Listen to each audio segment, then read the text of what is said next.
పిల్లలకి స్కూల్ పాఠశాలైతే పేరెంట్స్‌కి స్కూల్ పేరెంట్స్‌శాల.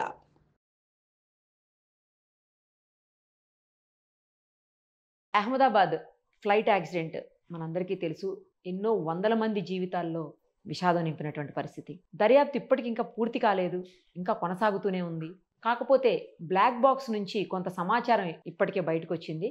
అందులో ఏంటంటే పైలట్ పక్కనే ఉన్నటువంటి కో పైలట్ తోటి "ఎందుకు ఇంజిన్ ఆఫ్ చేశావు?" అని అడిగినట్టు, "నేను ఆఫ్ చేయలేదు. నాకు తెలీదని" అతనన్నట్టు మనం అవన్నీ వింటున్నాము. దర్యాప్తు ఇంకొక 3 నెలలు పడుతుంది అంటున్నారు సమగ్రంగా రావాలి అంటే. సో, వీటన్నింటి మీద ఒక్కసారి మనం సీబీఐ మాజీ జేడీ లక్ష్మీనారాయణ గారితో ఒక్కసారి మాట్లాడదాం. అలాగే అసలు దీనికి సంబంధించి సార్ దగ్గర ఉన్న ఇన్ఫర్మేషన్ ఏంటి అనేది కూడా తెలుసుకుందాం. సార్ నమస్తే అండి. నమస్తే నిరుపమ్ గారు. సార్ మనకు తెలుసు అహ్మదాబాద్ ఫ్లైట్ ఇన్సిడెంట్ దారుణమైనటువంటి ఘటన. ఇండియాలోనే ఇది ఇంత పెద్ద ఇన్సిడెంట్ రెండవదని అంటున్నారు. రీసెంట్‌గా వచ్చినటువంటి బ్లాక్ బాక్స్‌లో ఉన్న ఇన్ఫర్మేషన్ ప్రకారం ఇంజిన్ ఆఫ్ చేశారు అనేదైతే తేలిపోయింది. కానీ అది ఎవరు ఆఫ్ చేశారు అనేదే ఇప్పుడు ఇక్కడ పాయింట్. దానికదే ఆఫ్ అవుతదా? అలా కూడా అయ్యే అవకాశాలు ఉంటాయా అనేది కూడా సమగ్రమైన విచారణలో తేలుతది. తర్వాత కానీ కొంతమంది ఏంటంటే ఇప్పటికే కొన్ని విదేశీ మీడియా సంస్థలు కావచ్చు, లేకపోతే కొంతమంది ఇక్కడున్న వాళ్ళు కూడా పైలట్ ఆఫ్ చేశారు, లోపల ఉన్నటువంటి పైలట్ అతనికి కొంచెం మెంటల్ కండిషన్ బాలేదు, ఇలా ఏవో చెప్తున్నారు సార్. మీకున్న ఇన్ఫో ప్రకారం మీరేం చెప్తారు? అసలు ఏం జరిగుండొచ్చు అని మీరు అనుకుంటున్నారు సార్? ఎందుకంటే మొత్తం ప్రపంచంలోని ఏవియేషన్ ఇండస్ట్రీలో తీసుకుంటే ప్రధానంగా 2 ఎయిర్ క్రాఫ్ట్స్ చాలా ప్రాధాన్యత, 2 కంపెనీ ముఖ్యంగా. బోయింగ్ ఒకటి, ఎయిర్ బస్ ఒకటి. బోయింగ్ అన్నది అమెరికన్ మేక్, జనరల్‌గా అమెరికాలో తయారవుతాయి. తర్వాత వచ్చేసి ఎయిర్ బసెస్ అన్నవి యూరోపియన్ యూనియన్ అంటే యూరోప్ దేశాలు కలిసి చేస్తున్న ప్రధానమైనవి. కాబట్టి మేజర్ ప్యాసింజర్ లో ఈ 2 కంపెనీలు అవి ప్రముఖంగా ముందుకొస్తుంటాయి. ఎయిర్ ఇండియా దగ్గర ముఖ్యంగా బోయింగ్ చాలా ప్రధానంగా ఉన్నాయి. ప్రస్తుతం ఏదైతే మనం మాట్లాడుకుంటున్నామో AI-171 ఫ్లైట్ ఏదైతే ఉందో ఎయిర్ ఇండియాది, అది డ్రీమ్ లైనర్ అంటారు దీన్ని. అంటే లేటెస్ట్ ఫ్లైట్స్ ఇవన్నీ కూడా 787 సిరీస్ అంటారు దీన్ని. Okay sir. బోయింగ్ 787 మీరు చూసుకుంటే బోయింగ్ 737, బోయింగ్ 747 అవును.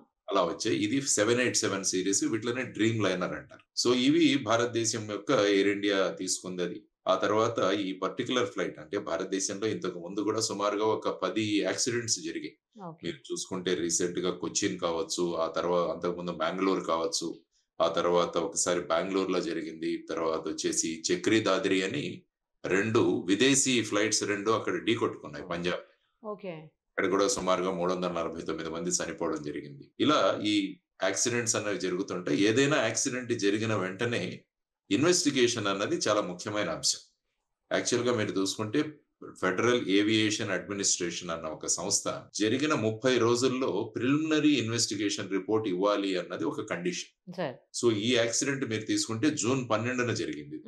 ఈ ఎయిర్ ఇండియా ఫ్లైట్ ఏదైతే ఉందో అది ఢిల్లీ నుంచి అహ్మదాబాద్ కి, తర్వాత అహ్మదాబాద్ నుంచి లండన్ లో గ్యాట్విక్ ఎయిర్పోర్ట్ కి వెళ్లే ప్రక్రియలో అది ఢిల్లీ నుంచి అహ్మదాబాద్ కి వచ్చిన తర్వాత కూడా పైలట్స్ ఒక ప్రాబ్లం ఉందని చెప్పేసి వాళ్ళు నోట్ చేశారట అందులో.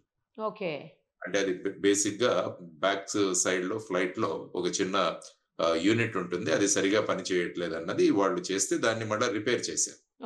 చేసి ఈ ఫ్లైట్ అహ్మదాబాద్ నుంచి లండన్ గ్యాట్విక్ ఎయిర్పోర్ట్ రెడీ అవ్వడానికి సిద్ధమైంది. ఆ తర్వాత ఇద్దరు పైలట్స్ ఎవరైతే ఉన్నారో సుమిత్ సబర్వాల్ అని, ఆ తర్వాత క్లైవ్ కుందర్ అని, వీళ్ళిద్దరూ కూడా బాగా అనుభవజ్ఞులైన పైలట్స్.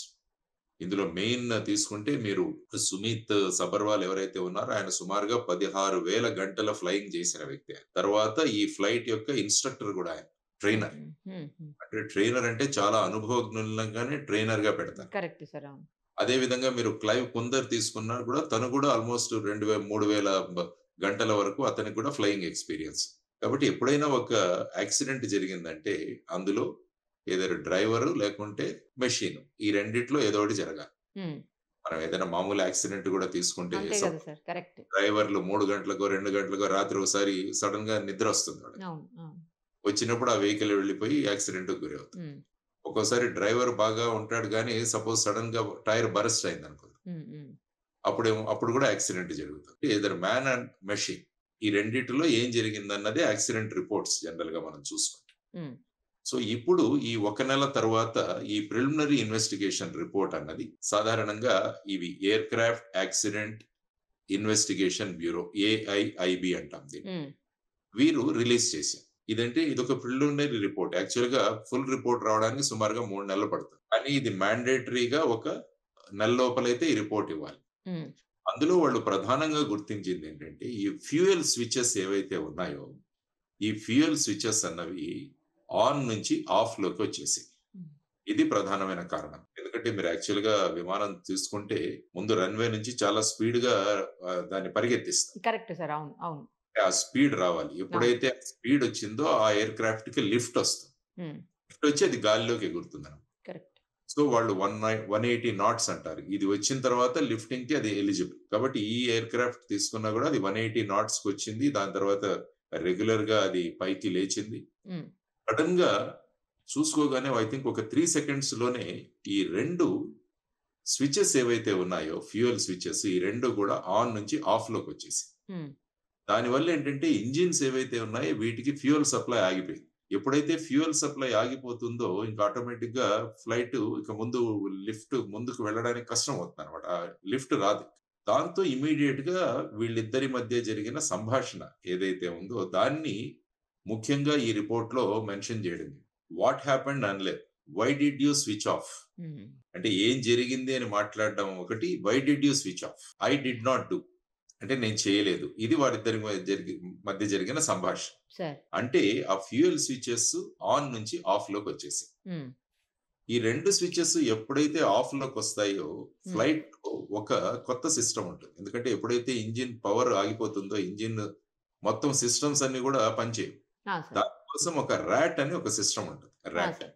దీన్ని ఏమంటారంటే రామ్ ఎయిర్ టర్బైన్ అంటారు. హ్మ్.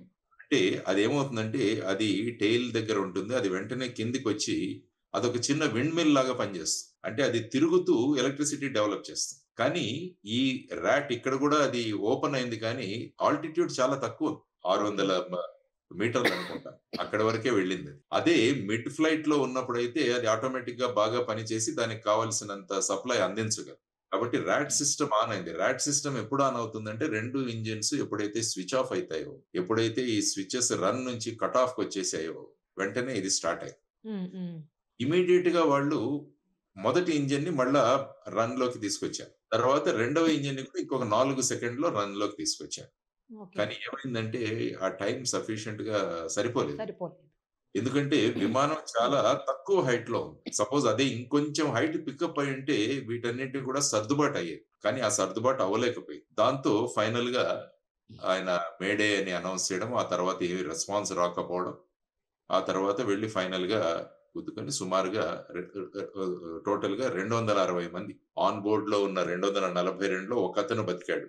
అవును సార్. 241 మంది చనిపోయారు. తర్వాత 19 మంది ఆ హాస్టల్‌లో ఎవరైతే పిల్లలున్నారో వాళ్ళలో 19 మంది చనిపోయారు. ఇలా 260 మంది ఫైనల్‌గా ఇందులో చనిపోవడం జరిగింది. కాబట్టి ఇప్పుడు ప్రధానంగా ఈ ప్రిలిమినరీ రిపోర్ట్ బేసిస్ మీద మనం ఒక కన్క్లూజన్‌కైతే రాలేం. రాలేము. యెస్. చాలా మంది అనడం ఏంటంటే కంపెనీని రక్షించడానికి పైలట్స్ మీద తోసేస్తున్నారన్నది ఒక వాదన అవును మొదలు. సార్. అది వినిపిస్తోంది. బలంగా వినపడుతోంది. ఎందుకంటే బోయింగ్ అన్నది చాలా పెద్ద సంస్థ. బోయింగ్ సంస్థ మీరు ఒకసారి చూసుకుంటే బోయింగ్ చరిత్రలోకి గూడా ఒకసారి వెళ్తే 2018, 2019లో బోయింగ్ 737 మాక్స్ ఇవి 2 యాక్సిడెంట్లు జరిగాయి. ఓకే. ఆ! ఒకటి ఇండోనేషియాలోను, రెండవది ఇథియోపియాలో. ఒక 6 నెలల తేడాలో జరిగాయి. జరిగినప్పుడు అక్కడేంటంటే ఒక సిస్టమ్ ఎంకాస్ అని ఒక సిస్టమ్ ఉంది. ఆ ఎంకాస్ సిస్టము సరిగా పనిచేయలేకపోవడం వల్ల, ఆ విషయాల గురించి పైలట్స్‌కు ట్రైనింగ్ ఇవ్వకపోవడం వల్ల ఆ 2 యాక్సిడెంట్స్ జరిగాయి. చాలా పెద్ద పెట్టున ఐ థింక్ ఒక దాంట్లో 319 మంది అనుకుంటాను. ఇంకో దాంట్లో సుమారుగా 250 మంది. ఆ విధంగా 6 నెలల గ్యాప్‌లో చనిపోయారు. అప్పుడు ప్రధానంగా గుర్తించిందేంటంటే ఈ ఎంకాస్ అంటే మాన్యూవరింగ్ క్యారెక్టరిస్టిక్స్ ఆగ్యుమెంటేషన్ సిస్టమ్ అన్నది ఒక సిస్టమ్ ఇంట్రొడ్యూస్ చేశారు గానీ దాని గురించి మాన్యుయల్స్‌లో ఎక్కడా రాయలేదు. పైలట్స్‌కు ట్రైనింగ్ గూడా ఇవ్వలేదు. అప్పుడు ఏం చేశారంటే ఈ మొత్తం ఫ్లైట్స్‌నన్నిటిని కూడా గ్రౌండ్ చేశారు. చేసి పైలట్స్‌కి తర్వాత మాన్యుయల్స్‌లో ఈ సిస్టమ్ గురించి రాశారు. ఓకే. సో అది అంటే బోయింగ్ సంస్థ యొక్క ఒక బుక్ ఒకటొచ్చింది. 'బోయింగ్ వర్సెస్ ఎయిర్‌బస్' అని ఒకాయన హ్మ్. రాసాడు. ఆ బుక్‌లో చదువుతుంటే ఈ విషయాలు తెలుసుకున్నాను. హ్మ్. ఎంకాస్ సిస్టమ్ అన్నది. ఓకే. ఇప్పుడు ప్రధానంగా ఏంటంటే 2018వ సంవత్సరంలో మళ్ళా ఒక ఇన్ఫర్మేషన్ రిలీజ్ చేశారు. ఎఫ్ఏఏ ఫెడరల్ ఇది అడ్మినిస్ట్రేషన్, ఏవియేషన్ అడ్మినిస్ట్రేషన్ వాళ్ళు. సార్. వాళ్ళేమన్నారంటే కొన్ని కేసుల్లో ఈ ఫ్యూయల్ స్విచ్ ఏదైతే ఉందో అది హ్మ్. నుంచి కట్ ఆఫ్ కు వెళ్ళిపోయాయి 2-3 ఇన్స్టాన్సెస్. సో దీని గురించి జాగ్రత్తగా ఉండండి అని చెప్పేసి ఒక అడ్వైజరీ పంపించడం జరిగింది. అన్ని బోయింగ్ ఏ కంపెనీలు అయితే బోయింగ్ ఫ్లైట్స్ కొన్నారో, ఓకే. ఎయిర్ క్రాఫ్ట్స్ కొన్నారో వాళ్ళందరికీ. కానీ ఇప్పుడు మనకు బయటకు వస్తున్న విషయం ఏంటంటే ఎయిర్ ఇండియా వాళ్ళు దీని గురించి ఎటువంటి చర్యలు తీసుకోలేదు అన్నారు. అంటే వాళ్ళ ఎక్స్ప్లెనేషన్ ఏంటంటే ఇది కేవలం ఒక అడ్వైజరీనే, it is not a must. ఒక సలహా ఇచ్చారు, అది వెంటనే పాటించాలి అని వాళ్ళు కంపల్సరీ అని ఎక్కడా పెట్టలేదు కాబట్టి మేము చూడలేదంట. యాక్చువల్ గా మీరు చూసుకుంటే ఈ fuel run and cut of లో అది జస్ట్ ఒక చేయి తగిలితే కిందికి వచ్చే స్విచ్లు కావు సార్. అవును, గార్డెడ్ స్విచెస్. Guarded switches. మీరు యాక్చువల్ గా దాన్ని కొంచెం పుల్ చేసి దాన్ని తీయాలి, లేకపోతే రాదు. నేను చూసాను లేకపోతే సార్. రాదు. అవును. అది చూసి ఉంటారు. ఉమ్. కాబట్టి ఈ 2018లో ఇచ్చిన అడ్వైజరీని ఎందుకు ఫాలో అవ్వలేదన్నది కూడా ఒక చర్చ వస్తుంది.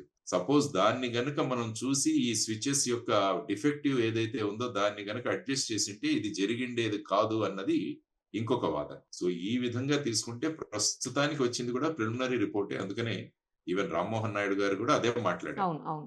ప్రస్తుతం వచ్చింది ఇది ప్రిలిమినరీ రిపోర్టే. కాబట్టి దీని నుంచి ఏ విధమైన కన్క్లూషన్స్ రాకండి. Let us wait for the final report. Final report వచ్చాక దీని గురించి మనం చూద్దాం అన్నది చెప్పారు. కానీ ఇన్ బిట్వీన్ ఈ వాళ్ళు ఇచ్చిన ప్రిలిమినరీ రిపోర్ట్ లో కూడా ఈ 2 విషయాల గురించి చెప్పారు. కానీ ఆ తర్వాత వీళ్ళిద్దరి మధ్య ఏ సంభాషణ జరిగిందని అది చెప్పలేదు. ఎక్కడా లేదు. అవును sir. Why did you cut off, I did not do. అది ఈ 2 పెట్టడం వల్ల ఏంటంటే డౌట్ వచ్చింది. అవును సార్. ఆ తర్వాత ఏంటి, ఫ్లైట్ లోకి ముందు ఎక్కే ముందు ఈ ఇద్దరు పైలట్స్ కి సఫిషియెంట్ రెస్ట్ ఉందా అని చూస్తారు. తర్వాత వీళ్ళది ఏమన్నా ఆల్కహాల్ ఇన్ఫ్లుయెన్స్ ఉంది కానీ బ్రెత్ అనలైజర్ టెస్ట్ కూడా చేయాలి వీళ్ళకి. ఓకే. ఇవి కూడా చేశారు. అంటే ఓకే. సపోజ్ ఎవరైనా ఈ డ్రింక్స్ అవి తీసుకుంటే దాని ఎఫెక్ట్ పోవాలి.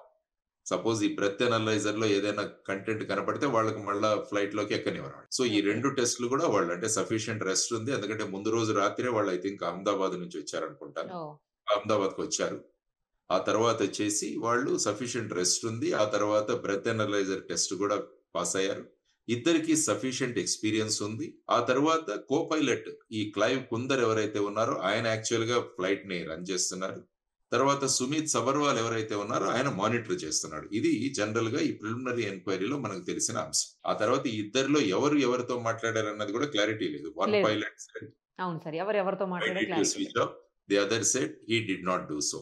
కాబట్టి ఇది మనకు ప్రిలిమినరీ రిపోర్ట్ లో ఉన్న అంశాలు. తర్వాత ర్యాట్ ఓపెన్ అవ్వడం, యా సార్. ఆ తర్వాత ఇప్పుడు ఎలక్ట్రానిక్ సిస్టమ్ లో కూడా ఏదైనా ఫాల్ట్ ఉందా లేకపోతే సాఫ్ట్వేర్ లో ఏమైనా జరిగిందా అన్నది కూడా ఇంకొకటి ఇప్పుడు జరుగుతుంది ఇన్వెస్టిగేషన్ లో.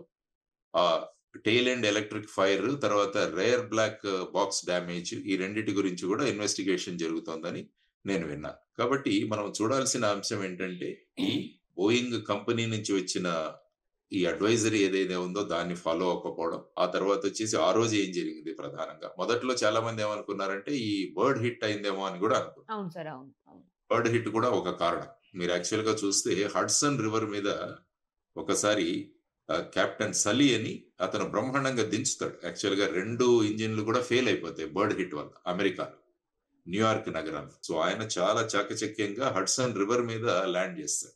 అందులో it is a great this thing అనమాట. సో ఆ విధంగా మనం చూసుకుంటూ పోతుంటే ఇందులో బర్డ్ హిట్ కి ఎటువంటి ఛాన్స్ లేదు. ఎందుకంటే ఇంజిన్స్ పనిచేస్తున్నాయి. ఓన్లీ ఈ స్విచ్ అన్నది రన్ నుంచి కట్ ఆఫ్ కు రావడం వల్ల, తర్వాత టైం తక్కువగా దొరకడం వల్ల, ఆ తర్వాత ఫ్లైట్ చాలా తక్కువ ఎత్తులోనే అది అవడం వల్ల, ఇవన్నీ కలిపి ఫైనల్ గా ఆ ప్లేస్ లో బిల్డింగ్ ఉండటం వల్ల ఇంకంతే. ఇవి ఇప్పుడు మనం చూసుకుంటే మీరు చూడండి, యాక్చువల్ గా బాంబేలో ఎప్పుడైనా మీరు వెళ్ళారో లేదో తెలియదు కానీ బాంబే ఎయిర్పోర్ట్ లో మీరు దిగితే ఛత్రపతి శివాజీ టెర్మినస్ లో చుట్టూ ఇళ్లే. అవును సార్. ఇప్పుడు ఎక్కడ చూసినా కంపారిటివ్లీ మందే బెటర్ సార్. మన శంషాబాదే మంచిగా ఉంటుంది, చుట్టూరు ప్యాడీ ఫీల్డ్స్ ఉంటాయి. యాక్చువల్ గా దాంట్లో ఏంటంటే కోన్ అన్నది చాలా ఇంపార్టెంట్. ఫ్లయింగ్ కోన్ అంటాం అది. అందులో ఏమి అబ్స్ట్రక్షన్స్ ఉండకూడదు. తర్వాత హై రైజ్ బిల్డింగ్స్ ఏమన్నా ఉన్నా కూడా దాని మీద ఈ లైట్స్ అవి పెడతారనమాట. లైట్స్ ఉంటాయి. సో వాటి వల్ల పైలట్ కి తెలుస్తూ ఉంటుంది. సో ముఖ్యంగా ఈ రోజు కూడా 2 సంఘటనలు జరిగాయి. అంటే ముఖ్యంగా ఈ వెదర్ వల్ల, అంటే బాంబేలో కూడా ఈ రన్వే మీద వాటర్ ఎక్కువగా ఉండడం వల్ల స్కిడ్ అవ్వడం. తర్వాత ఇదే బోయింగ్ ఇదే ఫ్లైట్ మొన్న అమెరికాలో కూడా వాళ్ళ డెల్టా ఎయిర్లైన్స్ లో కూడా ఒక ఇంజిన్ కి మళ్ళా ఇది ఫైర్ అయింది, మంటలు అంటుకున్నాయి. దానివల్ల కూడా దాన్ని దించారు. కానీ పైలట్స్ జనరల్ గా, నేను కూడా చాలా మంది పైలట్స్ ఎప్పుడైనా కనపడితే కూడా అడుగుతుంటాను, కాదు. వారు కూడా అదే చెప్తారు. ఒక సఫిషియంట్ హైట్ గనక మనం వెళ్తే ఆ తర్వాత మనకు మాన్యూవరింగ్‌కి టైం దొరుకుతుంది. కానీ take off and landing are very very crucial అని చెప్తారు వాళ్ళు ఎప్పుడు కూడా. ఆ తర్వాత ఏంటంటే టేక్ ఆఫ్ అయిపోయిన తర్వాత ఆటో పైలట్‌లోకి వచ్చేస్తే మోస్ట్‌లీ సిస్టమ్సే నడిపిస్తాయి. ఓకే. కానీ టేక్ ఆఫ్, ల్యాండింగ్ అన్నది పైలట్ రోల్ చాలా చాలా ఇంపార్టెంట్. కానీ సార్ కొంత ఏమని వినిపిస్తుందంటే ఆ! పైలట్‌దే తప్పిదం ఉంది. అతనికి మెంటల్ కండిషన్ బాగలేక అతను అలా చేశాడని. తర్వాతేమో అతను కొన్ని ఇన్‌ఫ్లుయెన్సెస్‌కి ఆహ్, లోనయ్యాడు అని ఇలా మాట్లాడుతున్నారు సార్. మరి అది ఉంటారు. ఎంతవరకు కరెక్ట్? అంటే ఇంకా సోషల్ మీడియా వచ్చాక ఏంటంటే ప్రతి ఒక్కరు వారి వారి అభిప్రాయాన్ని వ్యక్తం చేస్తుంటారు. యాక్చువల్‌గా మీరు పైలట్ అసోసియేషన్ దీన్ని తీవ్రంగా ఖండించింది. ఖండించింది. Yes sir. అవును. పైలట్ అసోసియేషన్స్ వాళ్ళు ఈ విధంగా ప్రిలిమినరీ రిపోర్ట్ తెచ్చి మీరు మొత్తం బ్లేమ్ మా పైలట్స్ మీద వేసి ఆ కంపెనీని సేవ్ చేయడానికి ట్రై చేస్తున్నారు అన్న దాకా కూడా వెళ్లారు. అవును. అవును. సో ఆ విధంగా మనం చూడాల్సిన అంశం ఏంటంటే తర్వాత ఎంక్వైరీ కమిటీలో గూడా ఒక పైలట్ ఉండాలని గూడా డిమాండ్ చేస్తున్నారంట సార్ వాళ్ళు. వాళ్ళు కూడా అన్నారు. అంటే ఈ పైలటింగ్ అనుభవం లేని వాళ్ళు ఎంక్వైరీ కమిటీలో ఉన్నారు. యాక్చువల్‌గా ఒక ట్రైన్డ్ పైలట్ ఉంటే అతను చెబుతాడు ఎట్లా జరుగుతుంది అన్నది. కాబట్టి అది కూడా ఒక లూప్ హోల్ లాగా పైలట్ అసోసియేషన్ కూడా మాట్లాడుతున్నారు. ఏది ఏమైనా కూడా ఈ ఎంక్వైరీ అన్నది ఇంపార్షియల్‌గా జరగాలి. Correct sir. ఎవరిని రక్షించాలి, ఎవరిని ఇది చేయాలన్న భావనలతో కాకుండా అసలు ఏం జరిగింది అని తెలిస్తే దాన్ని బట్టి ఏంటంటే ఇంకా రాబోయే కాలంలో ఈ ఫ్యూయల్ స్విచెస్ ఏవైతే ఉన్నాయో వీటిని గనక మనం సక్రమంగా చేయగలిగితే ఇంకా మనం ఇట్లాంటి డిజాస్టర్‌ను అవాయిడ్ చేయొచ్చు. కరెక్ట్ చెప్పారు సార్. కాబట్టి ఈ బ్లేమ్ గేమ్‌లో ఎప్పుడూ కూడా ఫైనల్‌గా రాబోయే కాలంలో ప్రయాణికులను బలిపెట్టకూడదు. అది ముఖ్యంగా గమనించాల్సిన అంశం. ఎందుకంటే ఈ రిపోర్ట్ రాగానే మీరు చూస్తే బోయింగ్ షేర్స్ బ్రహ్మాండంగా ఎక్కిపోయాయి. అవును. ఓ 10% 15% బోయింగ్ షేర్స్ పెరిగిపోయాయి. పెరిగాయంట సార్. అవును. యాక్సిడెంట్ జరిగినప్పుడు తగ్గాయి. అవును. కరెక్ట్. అంటే ఇప్పుడేంటంటే ఈ రిపోర్ట్ రాగానే ఎలా సోషల్ మీడియాలోనూ జరిగిందంటే పైలట్ తప్పిడడం వల్ల ఇది జరిగింది. బోయింగ్ కంపెనీ ఎయిర్ క్రాఫ్ట్‌లో ఏ ప్రాబ్లమ్ లేదని. సో ఈ విధంగా మార్కెట్ మీద తర్వాత వచ్చేసి ఈ విధంగా ఇవన్నీ కూడా ప్రభావాలుంటాయి. అవును సార్. కాబట్టి let us wait for the final report. వచ్చిన తర్వాత మనం ఫైనల్‌గా చూద్దాం అన్నది మనం గమనించాలి. నాకు ఒక చిన్న డౌట్ ఏంటంటే సార్, ఈ మొత్తం యాహ్! ఇన్సిడెంట్‌లో ఎపిసోడ్‌లో హ్మ్. పైలట్ ఒకవేళ తనకు తానే ఆపితే తాను కూడా చనిపోతానని తెలుసు గదా! ఎందుకు ఆపుంటారు అనేది అదొక్కటే నాకు అర్థం కావట్లేదు. జనరల్‌గా ఏంటంటే ఈ సూసైడ్ బాంబర్స్ ఉంటారు. మీరు ఫర్ ఎగ్జాంపుల్ 9/11 తీసుకుంటే అమెరికాలో twin towers Osama bin Laden ప్రేరేపితమైన 9/11 ఇన్సిడెంట్‌లో వాళ్ళు ఆల్రెడీ ట్రైన్డ్‌గా ఉన్నారు. అంటే వాళ్ళు సూసైడ్ బాంబర్స్ వాళ్ళంతా కూడా. They are ready to forgo their lives. Okay. Jihadis. అంటే వాళ్ళందరికీ కూడా ఫ్లైట్ ట్రైనింగ్ ఇచ్చి అక్కడ వాటిని కంట్రోల్ తీసేసుకొని హైజాక్ చేసి వచ్చి కొట్టారు. ట్విన్ టవర్స్ మీరు అమెరికాలో చూస్తే 9/11లో జరిగింది. సెప్టెంబర్ 11లో జరిగిన అంశం చూస్తే అక్కడ పైలట్స్ వాళ్ళు చనిపోవడానికి సిద్ధంగా వెళ్లి కొట్టారు. కానీ ఇక్కడ ఈ పైలట్స్ మరి అలా ఉన్నప్పుడు మళ్ళా దీన్ని రన్ నుంచి స్విచ్ ఆఫ్ నుంచి మళ్ళా రన్‌లోకి తీసుకొచ్చారుగా. తీసుకొచ్చారు. కరెక్టే. ఇది లాజికల్ పాయింట్ సార్. కరెక్ట్. మరి అలాగంటే వాళ్ళు ఇంక దాన్ని ఇద్దరు కొట్టుకొని ఉండాల్సింది. యాక్చువల్‌గా కొట్టుకొని అది స్విచ్ ఆఫ్‌లోనే ఉండాలి. కరెక్టే గదా! మళ్ళా దాన్ని రన్‌లోకి తీసుకొచ్చారు. కానీ టైం సరిపోలేదు. ఆ తర్వాత వచ్చేసి ఆ విధంగా జరగడం వల్ల ఈ దుర్ఘటన జరిగింది. కాబట్టి ఈ మొత్తాన్ని పైలట్స్ మీద రుద్దడానికి ఏదైతే ప్రయత్నాలు జరుగుతున్నాయో అది కూడా సబబు కాదు. ట్రూత్ ఏదో బయటికి రావాలి. నిజమేదో బయటికి రావాలి. అదే నిజమైన ఇన్వెస్టిగేషన్ అవుతుంది ఎప్పుడు కూడా. అంటే సార్ ఇందులో ఇంకొకటి కూడా ఒక పైలట్ చేసి ఉండొచ్చు. ఒక పైలట్ నార్మల్‌గానే ఉండొచ్చని గదా! అంటే వాళ్ళిద్దరూ మాట్లాడుకున్నారు కదా! ఆయనేమన్నాడు? Why did you cut off అన్నాడు. ఐ డిడ్ నాట్ డూ అన్నాడు. అంటే యెస్. ఇద్దరి యొక్క ఎవరి ప్రమేయం లేకుండా జరిగిందన్నది అది కూడా నిష్కర్ష తీయొచ్చు మనం దాంట్లో నుంచి. అంతేలే సార్. అవును. మొత్తం తీయాలి. ఆ! కాన్వర్జేషన్ కొంచెమే బయటకొచ్చింది. కాన్వర్జేషన్ ఆ ఒక్క పోర్షన్ ఇచ్చేసరికి ఈ విధమైన డౌట్‌లొస్తాయి. డౌట్‌లొస్తున్నాయి. కరెక్టే సార్. కరెక్ట్. అంటే వాళ్ళు ఇమ్మీడియేట్‌గా దాన్ని రిస్టోర్ చేయడానికి ట్రై చేశారు. ఒకటి చేశారు. ఇమ్మీడియేట్‌గా 3 సెకండ్స్‌లో ఇంకోటి కూడా చేశారు గానీ, ఆ హైట్ సఫిషియంట్ అవ్వలేదు. మళ్ళా రీకూప్ అవ్వడానికి సరిపోలేదు. దాంతో మొత్తం కంట్రోల్ పోయింది. మెంటల్ కండిషన్ బాలేదని గూడా అన్నారు సార్. అది అంటే ఇప్పుడు అలాంటి ఏముంది వాళ్ళు ఫ్లైట్‌లోకి రానిస్తారా అసలు? వస్తారా? అది మామూలుగా గూడా వీళ్ళు డౌట్. రెగ్యులర్ చెకప్స్ అవుతుంటాయి హ్మ్. వీళ్ళందరివి. పైలట్స్‌కి రెగ్యులర్ చెకప్స్ అవుతుంటాయి. వాళ్ళ ఫిజికల్ ఫిట్‌నెస్ కూడా ఉంటుంది. యాహ్! సార్. వాళ్ళు చెబుతుంటారు మేము కొద్దిగా వెయిట్ పెరిగినా కూడా దాంట్లో చాలా మమ్మల్ని ఆఫ్ చేసేస్తారు. కాబట్టి వాళ్ళు ఫిజికల్ ఫిట్‌నెస్, తర్వాత జిమ్, తర్వాత మిగతా ఎక్సర్‌సైజెస్ ఇవన్నీ కూడా రెగ్యులర్‌గా చేయాలి వాళ్ళందరూ కూడా. ఓకే. సఫిషియెంట్ స్లీప్ ఉండాలి. హ్మ్. హ్మ్. చాలా హ్మ్. కండిషన్స్ ఉంటాయి వాళ్ళ మీద. ఎందుకంటే వాళ్ళ చేతుల మీద ఎంతో వందల మంది ప్రాణాలు వాళ్ళ చేతిలో ఉన్నాయి. వాళ్ళ ప్రాణంతో పాటు.